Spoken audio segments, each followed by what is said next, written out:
How about that for a sunrise? Absolutely stunning. Oh, we are in. Beautiful fish, lovely coloration.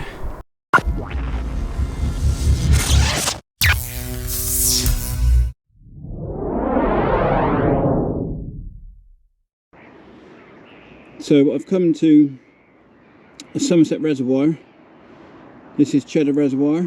I've literally just walked from all over there somewhere, come all the way around, and it's just got the kit into the swim, if you can call it a swim. There's not really swims on here, although there are a few numbers dotted around. Just thought I'd take a few minutes just to look at that sun. That's absolutely beautiful. There's thousands and thousands of birds. I mean, you talk about trying to follow the birds to give away where the silvers are. I think it's a bit of a hard one today. The water's absolutely covered with bird life. But we're doing a bit of piking, deadbaiting for pike. So let's get some kit out and see if we can have a fish. What a sunrise. It's worth getting up just to see that.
Well, she's going out.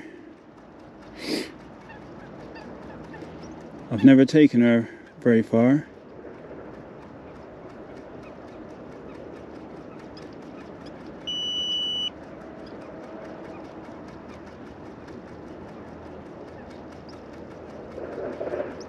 He's meant to be able to go about 400 meters.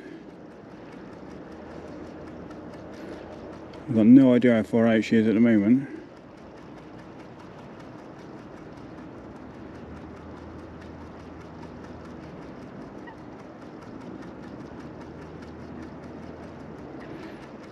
Quite a lot of braid off the reel.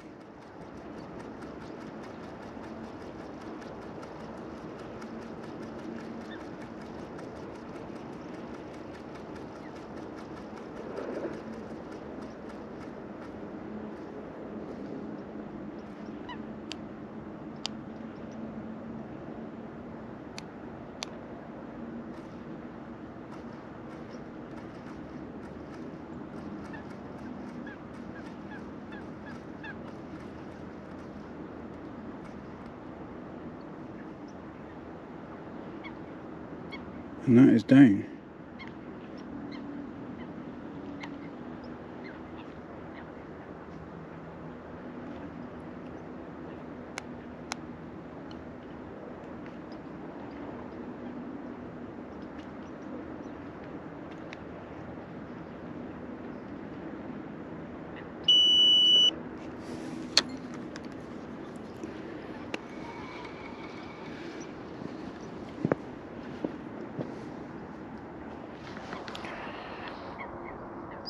Look at that sunrise. Absolutely beautiful. That's what we come out for. Glorious scenery like that.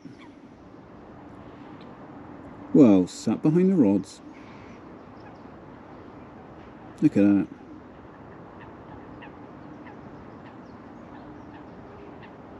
Well, the rods are out. Left hand rod I've cast out. The right hand rod I've taken out with the boat.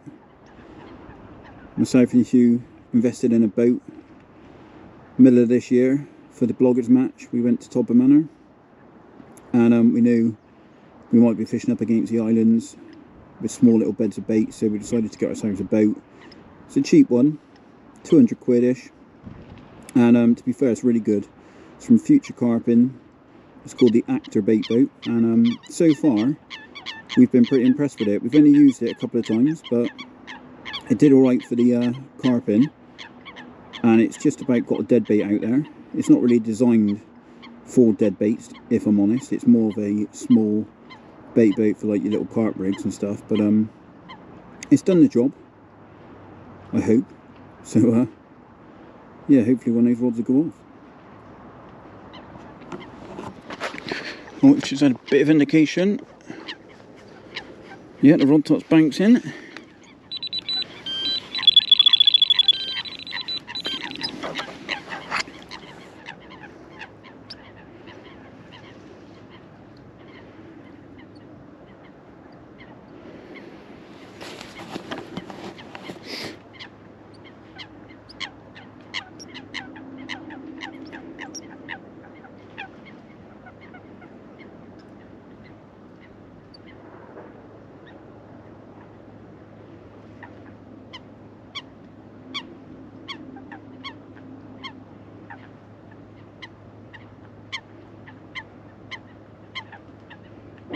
Yeah.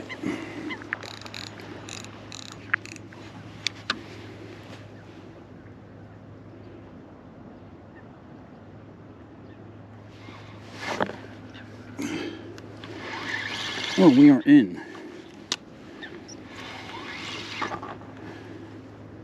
That was the first rod I put out at.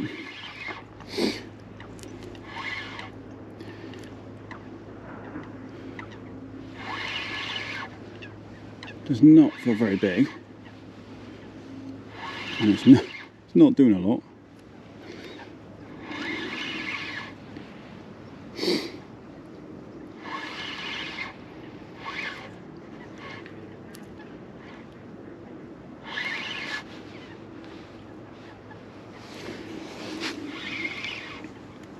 Happy days. First rod that I put out, cast this one out. The other one's gone out with a bait boat. So this was probably about 40 yards. And the sun's just covered up. Past sort of 5 to 10 minutes, the sun's been covered up. And it's gone a bit dull, which might explain why the rod's gone off. Because they definitely prefer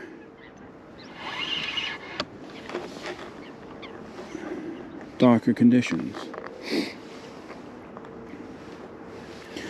You fill everything with his braid.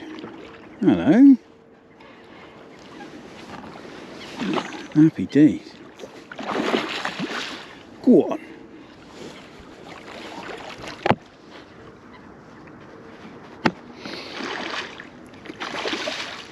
Oh, go on. Absolutely love them.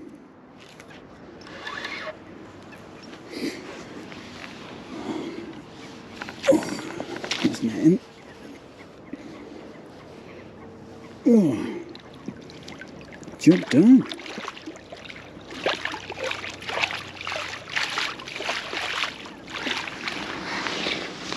Right, first fish then. She's not that big, but well happy with that. A little bit scarred up. Obviously been attacked a few times, it looks like, by probably birds. I would have thought when it was younger. But lovely dark fish. Just look at that coloration. Beautiful. From close in rod. Right, switch to the main camera and get a bit of footage. Not a monster by any means, but beautiful fish, lovely coloration. Well happy with that. Awesome. Anyway, I want to get her back, so there we go. That's all you're going to see, but what a lovely, lovely fish. We've had one. Happy days. I'm chuffed with that, to be honest. I haven't been here for a while. I think I haven't been here for 2 years. And I know there's been a few people fishing it and having the odd fish, but I have heard it's not been fishing as well as it has previously. Unfortunately, I did see a few posts last year, I think it was, last winter, and guys were caught on here spinning and basically trying to take fish. A few sort of dead fish were found on the banks that have been filleted. Unfortunately, it's a very big lake. Generally speaking, not very well bailiffed. I've never seen anyone here, so it is sad to see that sort of thing happen, but unfortunately that seems to be what it's like nowadays. Unless there's a fence around the water, or unless it's regularly bailiffed, then people do sneak in and try and take fish. So it's nice to see one on the bank. It looked in pretty nice condition, always got lovely colours in here. It's a very clear, obviously very lovely bit of water, and so the fish do show their colours really well. It's basically gin clear. This reservoir is used for water source for the local town, so it is absolutely tap clear, and it's got quite a bit of weed in it as well, and it's very deep, so the fish have always got lovely, lovely colours. But that fish anyway was caught on the rod that I'd fished short. I'd cast it out probably 40 yards, I reckon, something like that, maybe 50 yards, and I just fired it down very deep, but it went down nice thump. I'm fishing with braid, which helps because I can feel the bottom. I get much more feedback, so when obviously you're dropping the bait down on a tight line, you can feel the lead hit the bottom, and it gives you an idea of whether it's clear, weedy or not, so it just gives you a bit more confidence that you're fishing well. I'm not actually popping the baits up with anything buoyant at the moment, but when they come out of the freezer bag, when they're heavily frozen, they're very, very buoyant. So when you first get them out, it does mean that you're essentially fishing with a popped up bait. I always try it in close before I chuck it out into the actual spot, and yeah, they were definitely popping up, so it was caught on a popped up bait. So anyway, the rods are back out. Hopefully we'll have another one to show you. Right, I've just brought a rig in to recast, put a fresh bait on, so I thought I'd quickly show you. So the main line, this is 37-pound braid. When you're fishing for pike, especially dead bait in, you want really strong kit. You're allowed braid on here. I will always use braid when dead bait in, if I can and the rules allow. It's much more sensitive, no stretch in it, so you get a much better bite indication. Also, you can use much heavier line than you can mono, and obviously it's not as thick, so it still casts really well. And this braid is Barkley 9-strand, which is very, very strong, very smooth, and seems to cast really well. Then obviously a running rig for dead bait in, so as soon as the fish picks up the bait, you obviously get bite indication. It's just got a sort of running rig on there, run ring, standard run ring, down to a big buffer bead.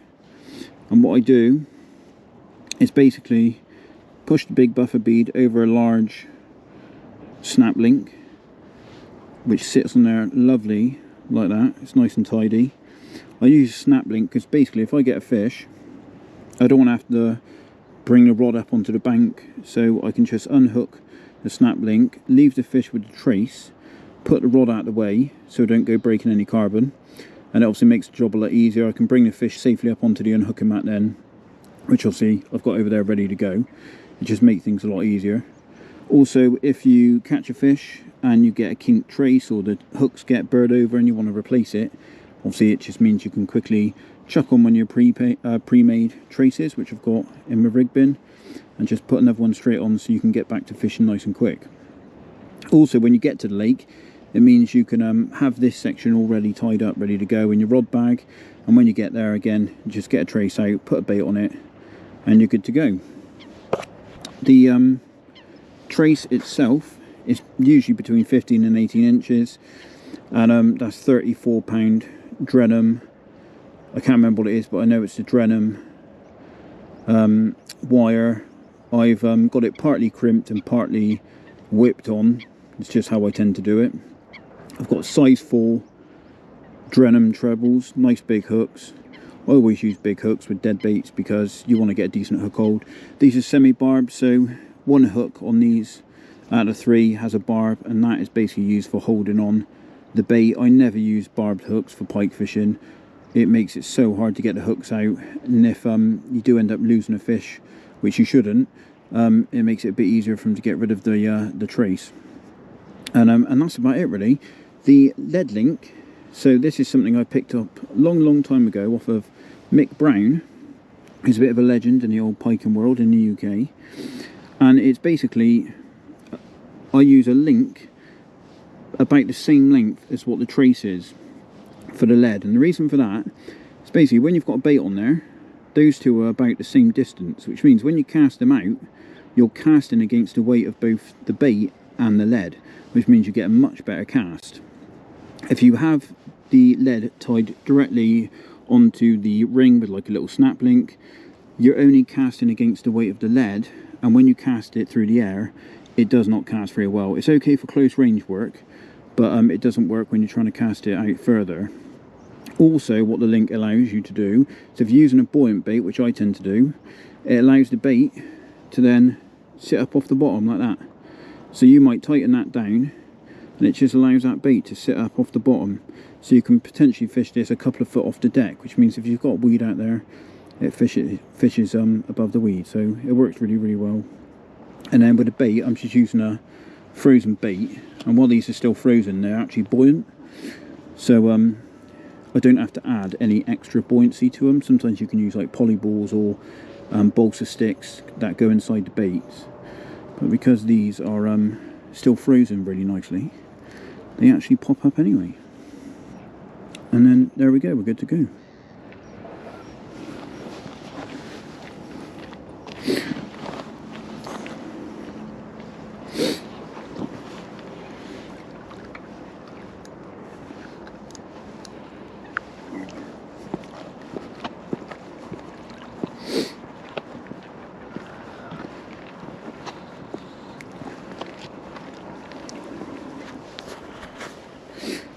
Before I check it out, I'll quickly show you the rod. So the rod is a Sonic extractor, 3.5 pound and 10 foot. Lovely rod for this style of fishing. I have got bigger rods. I've got a set of Fox X5s and 3.75, but they're absolute monster sticks. I use them for my long range carp fishing, my big water carp fishing. They're a little bit too heavy for this sort of stuff. I like to have a little bit of play, so I've got these 10 footers.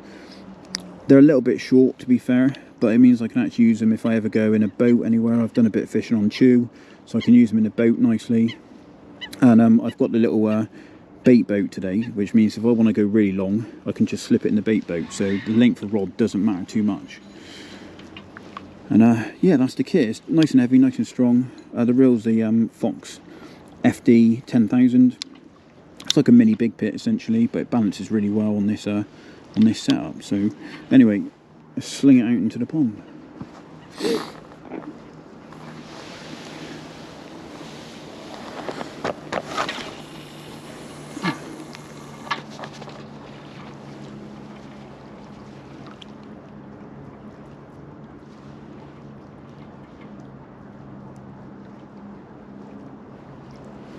That went down nice.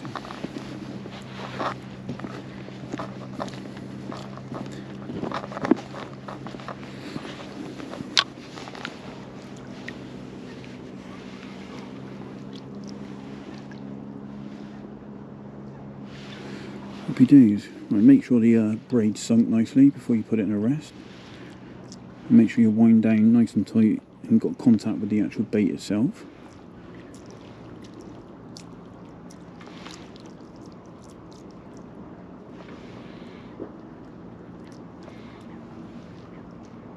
There we go.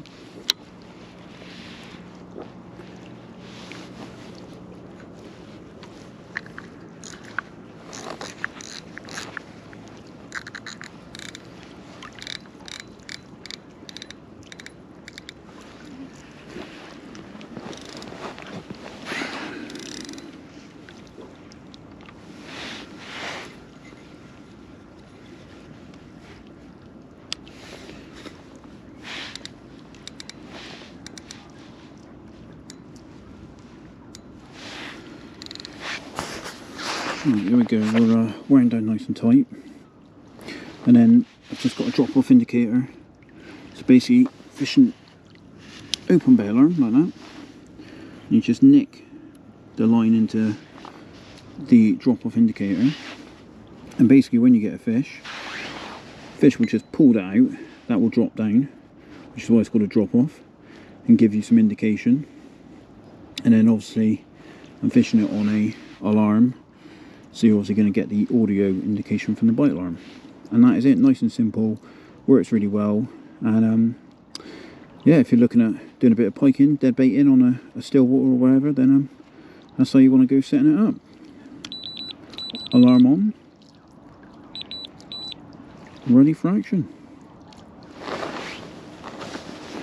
Now we just got to wait for it to go banging off. Show my net actually. I've got myself a new predator net. This is a angling direct net. It's actually pretty cheap. But what's nice with this, it's rubber mesh, very big. But when you get a fish in it, you push this button here, and the pole slides forward, and it locks. Basically locks into the front here, so you can either lift the fish out like that and carry it to your mat, or you can then fold the net like that and carry it up to the mat. So if you've got a little fish, you can carry it like that quite easy. If you've got a bigger fish, you can leave it locked and then just carry it out like that. So it makes it a lot easier to be able to carry the fish up to the bank. So it's a great bit of kit. I've only used it on a couple of sessions, but so far I'm really impressed with it. Oh yeah, and I've just redone the right rod and sent it out with the boat as far as I dare. If I show you the spools, so that one's about 40-50 yards, and obviously that one's way over 100. I reckon it's probably about 120-ish, I reckon I'm going to say.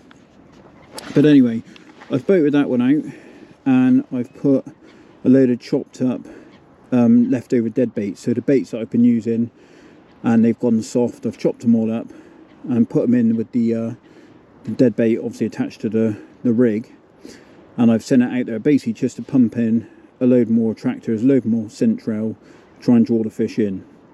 Now on a left rod, which I've been fishing a lot closer, what I've decided to do is I had a load of bait left over, and I've done this. So I had a load of sort of leftover maggots. They weren't too bad actually, but I had a load of worm that had really started to go bad. So I've chucked it all in here, some maggots, some worm, some leftover ground bait that I had, and I've chucked in some DNA SLK, bit of the Apex spray, and a little bit of fish oil, and I've basically mixed it all up into a bit of a ground bait. And what I'm going to do is I'm going to fill the main hopper full of this ground bait, a few bits of chopped fish as well, and then the rear hopper I'm going to put the dead bait, which I'm obviously going to boat out, drop this, drop the dead bait, and hopefully this will help bring in some small fish potentially, but also it's going to pump a load of attraction into the water, and hopefully put a bit more central that the fish can home in on, instead of just having a single dead bait out there. So I know it's a tactic quite a few people use on big waters, and it's not something I've done a lot of, to be honest, but I'm going to give it a go and see if we can produce another fish, because at the moment in the daytime I think we're scratching a little bit for bites. We've got a feeling I might pick some up as the light starts to go, but at the moment I feel like I'm scratching a bit. So I've boated one out long way out into the deep water. Hopefully light levels aren't so bad out there and the fish feel a bit more comfortable feeding. And this left one, we're going to put a load of attraction around it, and yeah, we're going to see if we can get the fish to respond. So let's fill up the boat and get out of there. Here's the setup then. So we've got the trace and the lead in the back of the boat. Obviously the hopper goes, lead falls out, obviously pulls the bait out with it, and then the main hopper I've got absolutely loaded just with fish bits and a load of the ground bait stuff. So I'm not going to go out too far. I'm actually going to go quite close range. So switch her on.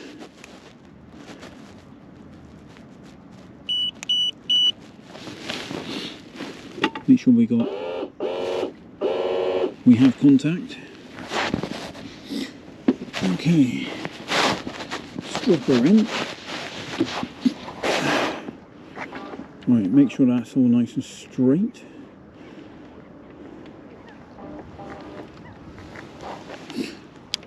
Right, let's go.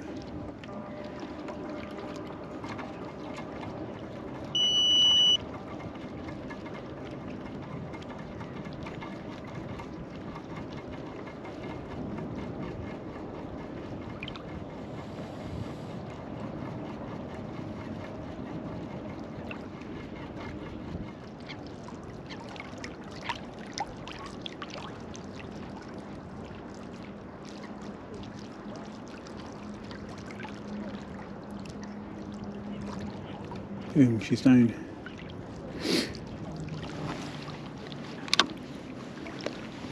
Right, bring her back. Lights. No, wrong way. Am I going the wrong way? Yeah, I'm going the wrong way. There we go. Let's set this up.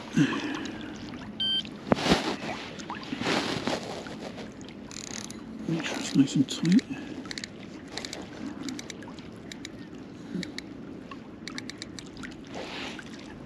Yeah, nice. Bit more actually.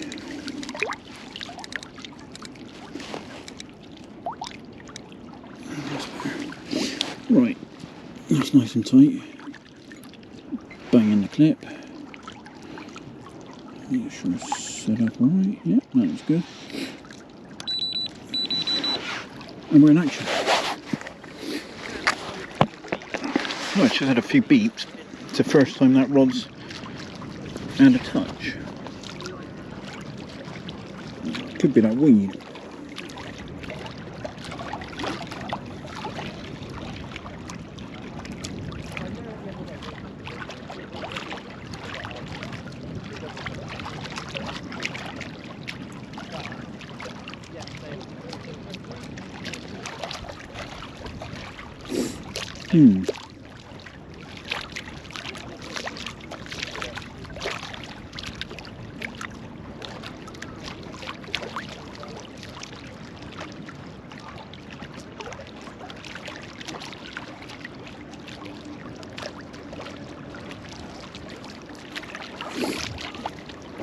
Well, it doesn't look like that one.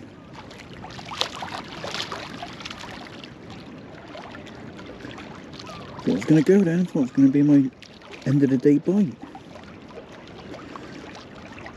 Come on. Ripping.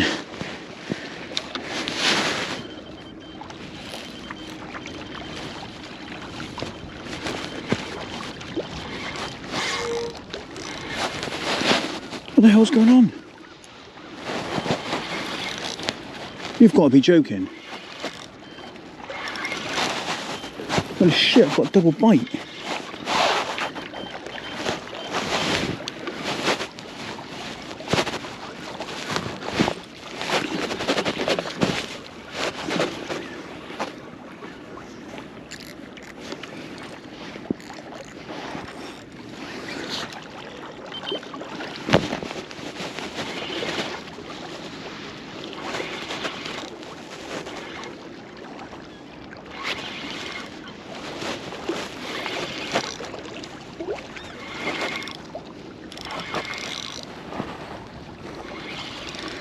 Jesus Christ, what's going on?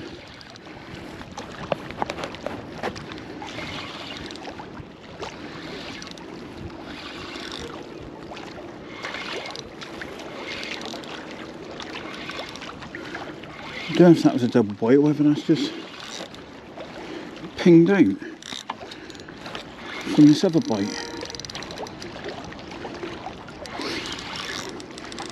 This This rod was on that ground bait with the fish chops and everything.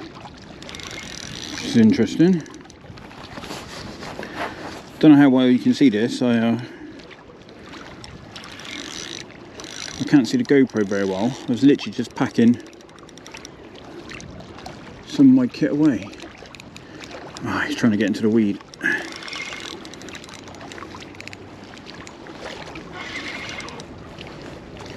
Come on.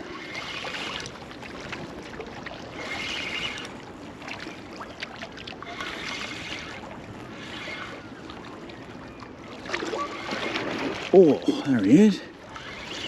Hello.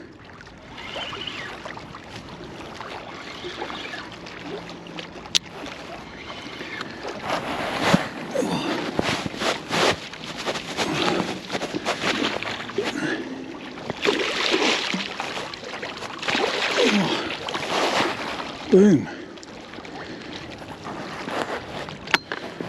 Right, let's just check this one a minute. See what's going on here.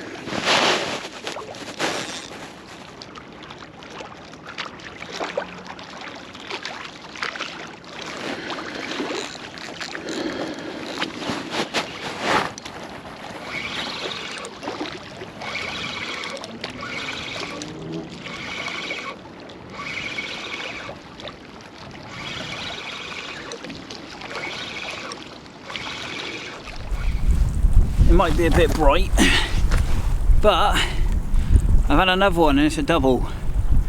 It's about £12. Sorry for the light, it's a bit bright, but it's just started raining a bit. I don't want to mess around too much. But a closer in rod, which I boated out with the chop baits and the ground bait mix, it's gone off with this guy.